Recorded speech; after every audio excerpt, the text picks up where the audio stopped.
नमस्कार साथियों, आप सबका पुनः स्वागत है श्रद्धा वेद पुराण में। तो आज हम लोग डिस्कस करेंगे श्रीमद् भगवद गीता अध्याय 9 श्लोक अर्थ 6। इससे पहले हम लोगों ने अध्याय 1 से 8 तक के सभी श्लोक अर्थ सरल हिंदी भाषा में दोनों ही चैनल श्रद्धा एस्ट्रो ज्योतिष, श्रद्धा वेद पुराण में अपलोड कर दिए हैं। आप में से कोई भी व्यक्ति भगवद गीता को सरल हिंदी भाषा में समझना चाहता है, आप प्लेलिस्ट सेक्शन में जाएं, जहां आपको 700 के 700 श्लोक अर्थ मिल जाएंगे।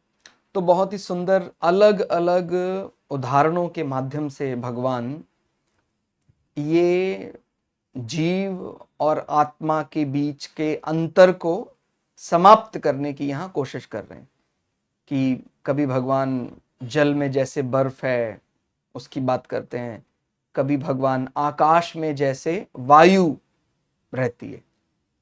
माने जब वायु का स्पंदन होता है तभी वायु समझ में आती है, ऐसे आकाश में वायु है वो समझ में नहीं आता है। तो क्या है, जैसे आकाश से उत्पन्न सर्वत्र विचरने वाला महान वायु सदा आकाश में ही स्थित है, वैसे ही मेरे संकल्प द्वारा उत्पन्न होने से संपूर्ण भूतों में फिर ये अखिल ब्रह्मांड चराचर जगत सब आ जाता है, संपूर्ण भूत मुझ में स्थित है ऐसा जान। मतलब ये आपके दिमाग में आ रहा होगा बार बार कि ये अलग अलग श्लोकों में भगवान ये अंतर को क्यों स्पष्ट कर रहे हैं, क्योंकि इन्हीं किसी श्लोक के माध्यम से जो भगवान का भक्त है उसको वो तत्वज्ञान के बारे दिशा निर्देशन मिल जाएगा कि भाई मैं जब तक अपने इस शरीर को अपना मान रहा हूं तभी तक सारी अड़चने हैं, सारी बाधाएं हैं, सब तभी तक मैं सीमित हूं। उसको अगर तुलना करें, जब तक हम वायु को आकाश से अलग मान रहे हैं, वायु का स्पंदन हो रहा है, वायु का अपना अहम है, वायु का अपना बल है, तब तक वो एक प्रकार से उसको आकाश नहीं मान रहे। लेकिन जैसे ही वायु अपने आप को आकाश में मिला लेती है, अपना अलग अस्तित्व समाप्त कर देती, क्योंकि उत्पन्न तो आकाश से ही हुआ, हम जानते हैं आकाश में अलग अलग प्रक्रियाएं होती हैं। उसके बाद कहीं वायु हमें सघन दिखाई देता है, कहीं हमें विरल दिखाई देता है, अलग अलग है, विरलता सघनता बढ़ती रहती है। लेकिन अगर ये समस्थिति को प्राप्त कर ले तो हमें सिर्फ आकाश ही आकाश दिखाई देगा। ऐसे ही मैं ये शरीर नहीं हूं, मैं आत्मा हूं, तो फिर केवल परमात्मा ही दिखाई देगा, फिर संसार रूपी भ्रम दिखाई देगा ही नहीं।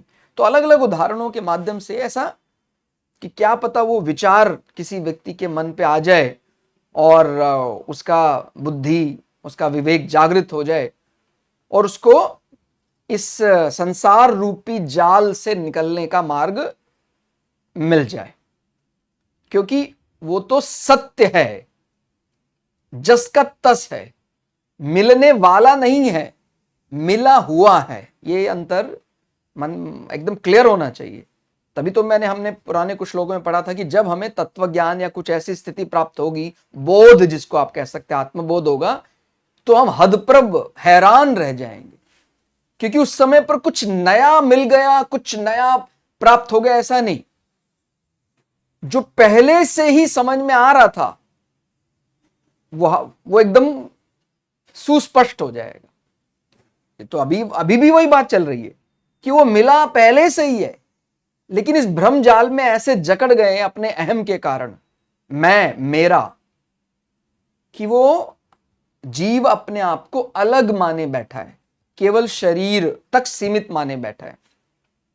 ठीक है, तो अलग अलग उदाहरण इसीलिए दिए जा रहे हैं, और कौन सा उदाहरण किस भक्त को, किस साधक को रच जाए, रास आ जाए, कहा नहीं जा सकता। इसलिए हमें एक भी श्लोक छोड़ना नहीं है। मतलब जैसे हमने शुरुआत में भी यही कहा था कि हम अध्याय दर अध्याय, मतलब पूरा अध्याय पढ़ लिया, फिर अगला दिन अगला अध्याय पढ़ लिया, ऐसे नहीं पढ़ने वाले।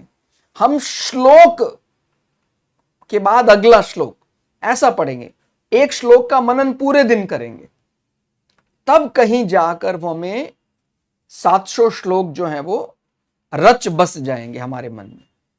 कुछ श्लोक आपको ऐसे भी प्रतीत होंगे जो कई दफा एग्जैक्टली सेम अर्थ ऐसा दे रहे हैं। लेकिन जैसे बोलते हैं कई बार परिभाषा, माने जो हम साइंस में या कहीं आप पढ़ते हैं, कोई डेफिनेशन पढ़ने मात्र से वो चीज समझ में नहीं आती, लेकिन उसके अलग अलग उदाहरण जब क्लियर होते तो समझ में आ जाते। तो ऐसे समझिए कि हमने परिभाषा तो पढ़ भी ली है 90 अध्याय में, या और आगे भी यही पढ़ेंगे।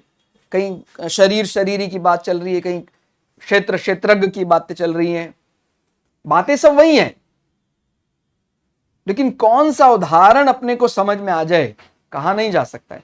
इसलिए एक भी उदाहरण और अपने आप में संपूर्ण है। बड़ी विचित्र बात है कि संसार में कोई ऐसा ग्रंथ मिल पाना जो अपने आप में संपूर्ण, माने अगर भगवत गीता अच्छे से पढ़ लिया, अच्छे से उसका पारायण कर लिया, फिर मुझे नहीं लगता है कुछ और किसी और ग्रंथ का सहारा लेने की जरूरत पड़ेगी।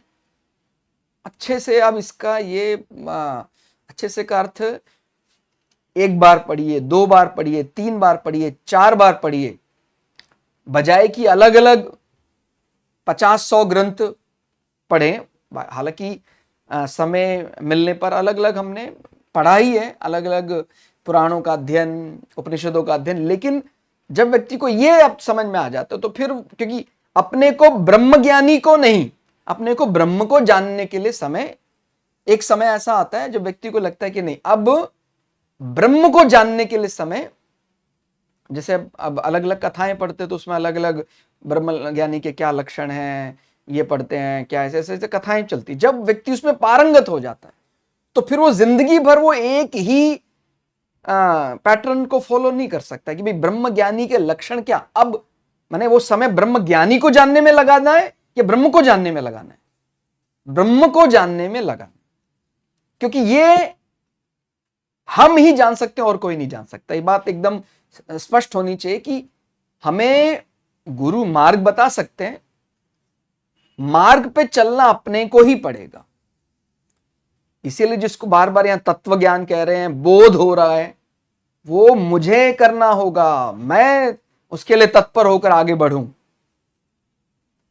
कोई दे देगा, कोई कृपा कर देगा, वो ठीक है, कृपा का अपना अलग महत्व है, लेकिन आपको कोई अपनी तरफ से कोई चूक या मेहनत करने में कसर नहीं छोड़ने की। बिल्कुल मैं तैयार हूं, मैं स्वयं इस बात को, आपका आशीर्वाद चाहिए, बस मुझे चलना मुझे ही है, ये विचार मन में आना चाहिए।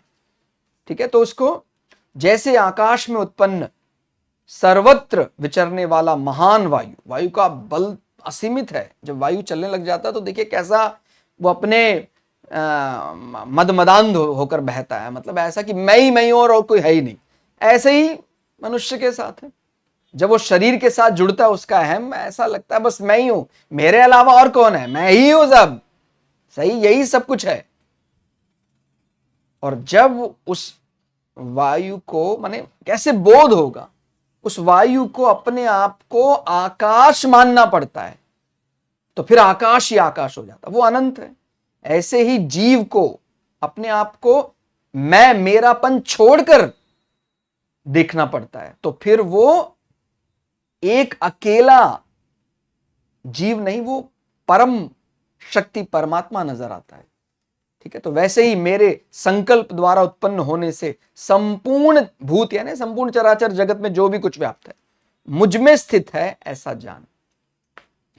तो थोड़ा सरल करके यदि समझते हैं, जैसे सब जगह विचरने वाली महान वायु नित्य ही आकाश में स्थित रहती है, आकाश में रहती है, अर्थात वह कहीं निस्पंद रूप से, माने धीरे धीरे है, दिखाई नहीं दे रही, बह नहीं रही है, कहीं सामान्य रूप से क्रियाशील रहती है, थोड़ा थोड़ा वेग है, कहीं बड़े वेग से चलती है, पर किसी भी रूप में चलने वाली वायु आकाश से अलग नहीं हो सकती है। किसी भी रूप में वो आकाश में ही स्थित है, आकाश को छोड़कर वह कहीं रह ही नहीं सकती।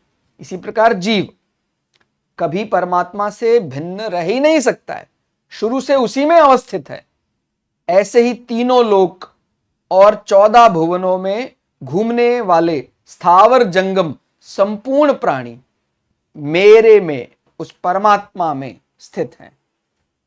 ठीक है, तो इसमें थोड़ा सा ये अर्थ, तीनों लोक माने जो अंतरिक्ष लोक है, और उसके ऊपर फिर सूर्य के ऊपर का लोक है, ठीक है। तो यानी स्वर्ग लोक है, अंतरिक्ष लोक है, पृथ्वी लोक है, और 14 भुवन लोकों में हम बोलते हैं कि जो हमारी धरा है इसके नीचे भी 7 लोक हैं और इसके ऊपर भी 7 लोक हैं।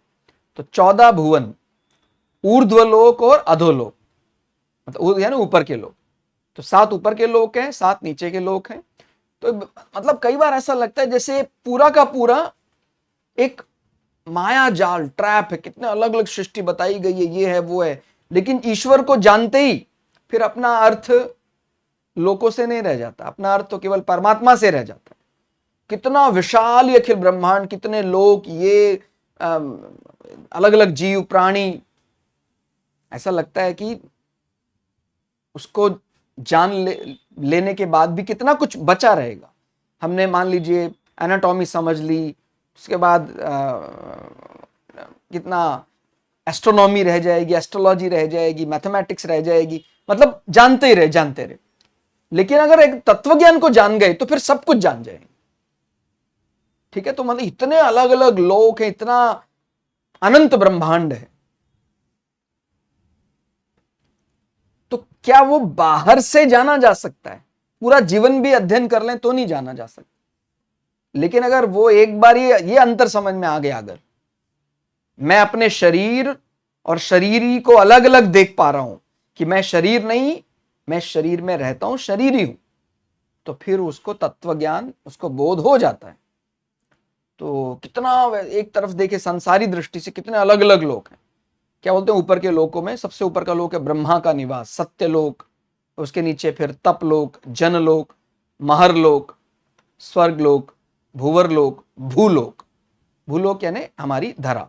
फिर उस भूलोक के नीचे जिनको 7 अधोलोक माने जाते, नीचे के लोग, अतल, वितल, सुतल, तलातल, महातल, रसातल, पाताल। तो ये नीचे के 7 लोक हैं। तो कितनी बड़ी सृष्टि है, इसमें पता नहीं कितने जीव हैं।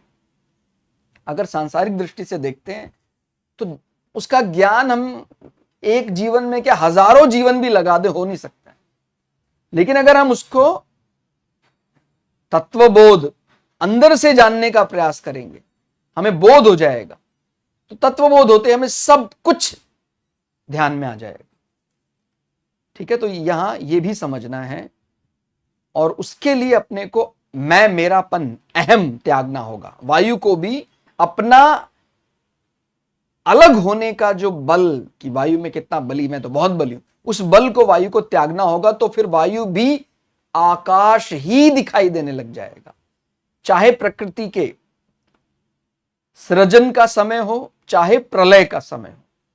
मतलब बोलते हैं ना, वो कब प्राप्त होगा? क्या वो प्रलय में प्राप्त होगा? हम प्रलय होगी तब परमात्मा मिलेगा, तब हमें बोध होगा, या जब उत्पत्ति हो रही है तब?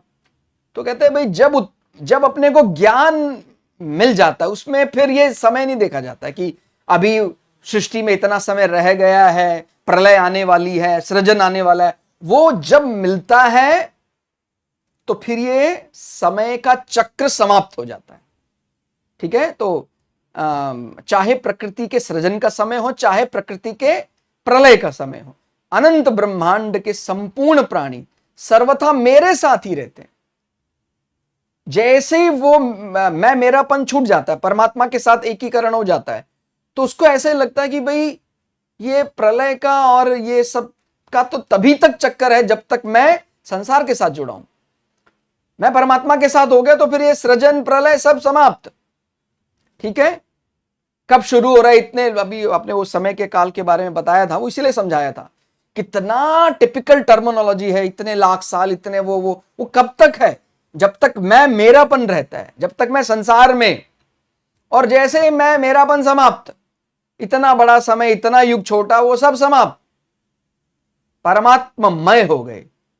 कब शुरू होगा, कब खत्म होगा, वहां ये सब नहीं है, ठीक है। तो इसलिए कभी ये मन में ऐसा कोई ऐसा भय भी कई बार उत्पन्न होता है कि जब प्रलय आएगी तब क्या होगा, सृजन कब हुआ, क्या होगा। उसकी बजाय विचार यही करते रहे बार बार, मैं ये शरीर नहीं हूं, मैं शरीर में रहता हूं, बार बार यही विचार चले। जैसे आकाश में क्या, वायु को विचार करना है, मैं वायु अलग रूप नहीं हूं, मैं आकाश में रहता हूं, विचरता हूं, मैं महसूस कर रहा हूं कि मैं वायु, लेकिन मैं आकाश का ही अभिन्न हूं। जैसे ही वायु अपना अहम, मैं मेरापन समाप्त कर लेता है, तो वायु तो आकाश है ही। ठीक है, तो मेरे से अलग उनकी प्रकृति कभी हो ही नहीं सकती, ऐसा दृढ़ता से मान लेने से प्रकृति के कार्य से विमुक्ता हो जाएगी और वास्तविक तत्व का अनुभव हो जाएगा। ठीक है, अगर वायु स्पंदित हो तो वायु में आकाश है और आकाश में वायु। जब तक वायु चलती रहती है, वायु का अपना अहम है, अपना बल है, तो क्या मानते हैं कि भाई वायु में आकाश है। ठीक है, और आकाश में वायु, सब चीजें तभी तक रहेंगी। जैसे मैं मेरापन में अपना मानता हूं, तो क्या बोलते हैं, शरीर संसार में रहता है। ठीक है, और शरीर में संसार, इस प्रकार की बातें चल तभी तक रहेगी जब तक मैं मेरापन पूरा हावी रहेगा। धीरे धीरे मैं मेरेपन को दबाते शुरू करना है। तो जब हम मैं मेरेपन को दबा रहे हैं, ऐसे वायु आकाश में वायुपन को कम कर रहे हैं। अगर वायु स्पंदित ना हो तो ना वायु में आकाश है, ना आकाश में वायु है। अगर मैं मेरापन समाप्त होने लग जाए तो धीरे धीरे अपने आप ही भूतों का या जीवों का अलग अस्तित्व नहीं रह जाता है। फिर हम बोलेंगे ना जीव में परमात्मा, ना परमात्मा में जीव, केवल परमात्मा ही परमात्मा। अंतर तो तभी तक है ना जब तक मैं अपने आप को अलग माने बैठा हूं, केवल मैं ये सीमित शरीर हूं। अर्थात आकाश ही आकाश हो जाता है, फिर परमात्मा ही परमात्मा। तो इस अंतर को समझना है। मैं क्या समझाने का प्रयास कर रहा हूं, दूसरे शब्दों में, जब तक वायु की स्वतंत्र सत्ता की मान्यता है, इसको जरा अपने से रिलेट करने की कोशिश कीजिए, इसको अपने से मिला जोड़ने की कोशिश करना है जीव को। दूसरे शब्दों में, जब तक जीव की स्वतंत्र सत्ता की मान्यता है, मैं मेरापन, तभी तक आकाश में वायु और वायु में आकाश है। तभी तक जीव भाई ब्रह्मांड में है, ब्रह्मांड में जीव अलग अलग इस प्रकार मानेंगे, या परमात्मा जीव, जीव में परमात्मा, ये सब रहेगा। परंतु तात्विक दृष्टि से देखें तो ना आकाश में वायु है, ना वायु में आकाश है, केवल आकाश ही आकाश है। ऐसे ही अगर तात्विक तत्वज्ञान की दृष्टि से देखें तो शरीर में परमात्मा, परमात्मा में शरीर नहीं, केवल परमात्मा ही परमात्मा है। ठीक है, तो जब ये बोध अपने को हो जाता है तो इसका मतलब फिर अब कुछ और जानने का बचा ही नहीं, पूरा कर लिया। तो वही ज्ञान वास्तव में हमारे लिए ज्ञान है, बाकी सब क्या है, अज्ञान है। क्योंकि वहां तो क्या है, जितना पढ़ेंगे उतना ही वो और ज्यादा कॉम्प्लेक्स होता जाता है। और यहां पर क्या है, एक बार ये समझ लिया तत्वज्ञान कि मैं शरीर नहीं हूं, शरीर में रहता हूं, उसका अच्छे से बोध हो गया, तो बाकी की गुत्थियां अपने आप सुलझ जाती हैं कि भाई क्या एस्ट्रोनॉमी है, क्या एस्ट्रोलॉजी है, क्या अलग अलग, इतनी अलग अलग लोग हैं, इतने अलग अलग उनके ज्ञान हैं, सब समझ में आ जाता है, सबका अंतर स्पष्ट आ जाता है। फिर वही चीज अपने पास हम रखते हैं जो वास्तव में ज्ञान है, बाकी सब अज्ञान बन जाता है। ठीक है, तो ये दृष्टि तभी आ सकती है जब भगवत गीता का बार बार पारायण करें। तो इसलिए कोई आप ऐसा मत समझिए कि मैंने भगवत गीता को एक बार पढ़ लिया, अब दोबारा क्यों पढ़ना। और क्या कर सकते हैं, इन ग्रंथों का ही सहारा लेकर हम उस पर्दे को हटा सकते हैं। और एक बार वो मार्ग दिखने लग जाए, उसके बाद मैंने जैसा बताया कि फिर आप अपनी साधना स्वयं शुरू करें। फिर आपको किसी ब्रह्म ज्ञानी के क्या लक्षण है, ब्रह्म ज्ञानी क्या कर रहा है, उसके चरित्र को, उसके कहानी को पढ़ने की जरूरत भी नहीं है। केवल ब्रह्म को बैठने जानने के लिए बैठिए, साधना कीजिए, ध्यान कीजिए। तो जब तक वो हमें मार्ग स्पष्ट नहीं दिखता है, तब तक भगवत गीता का बार बार अनुसरण करना है।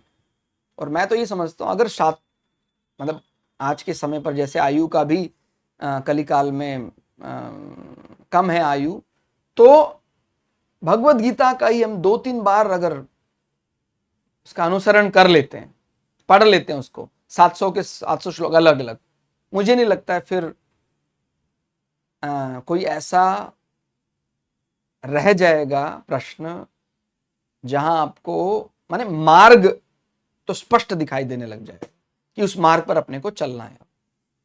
तो इसलिए पूरी श्रद्धा और विश्वास के साथ आप ये भी समझ सकते हैं आप कि भाई अब कोई व्यक्ति एक बार गलती से भगवत गीता पढ़ लेता है, वो एक अलग विषय है, लेकिन अब उसके मन में एक श्रद्धा भाव उत्पन्न हो रहा है, तभी वो 2 बार पढ़ रहा है, 3 बार पढ़ रहा है। इसीलिए मैंने ये कहा कि एक बार पढ़ना तो शायद सभी के लिए संभव है, लेकिन 2 बार 3 बार उसका अभ्यास कर रहा है, तो उसका मतलब उसको उस ग्रंथ से, उस बोध कराने वाले ग्रंथ से प्रेम हो गया है। और जब मन में प्रबल श्रद्धा दृढ़ता जागती है, वो प्राप्त हो ही जाता है। इसलिए मार्ग जब तक नहीं दिखता है तब तक भगवत गीता को छोड़िए मत। भाई पहले तो अपने को यही स्पष्ट नहीं हो रहा था, करे तो करे कहां, जाए तो ये पढ़े वो पढ़े, कितने अलग अलग ग्रंथ है। जब समझ में आ गया कि नहीं, हजारों नहीं लाखों करोड़ों भक्तों को माने मझधार से पार लगाया है भगवत गीता ने, तो आधा काम तो हो गया अपना, वो ग्रंथ मिल गया, अपने को समझ में आ गया। अब बार बार बार बार बार बार, जैसे मैंने बताया, एक बार तो कोई वैसे भी पढ़ सकता है कि हो सकता है मन में उसके कोई बहुत ज्यादा भक्ति नहीं भी है, तभी भी वैसे पढ़ लेगा। लेकिन दोबारा पढ़ रहा है, 3 बार पढ़ रहा है, इसका मतलब अब तो उसके मन में प्रबल मुक्ति के लिए विचार अभी जाग गया है। तत्व ज्ञान के लिए क्या है तत्व ज्ञान, वो जाग गया। तो ये ग्रंथ का सहारा लें और आपको आपका जो वास्तविक लक्ष्य है वो प्राप्त हो। इसी मंगल कामना के साथ जय श्री भृगु पराशरा, जय श्री शुक्राचार्य, नमस्कार।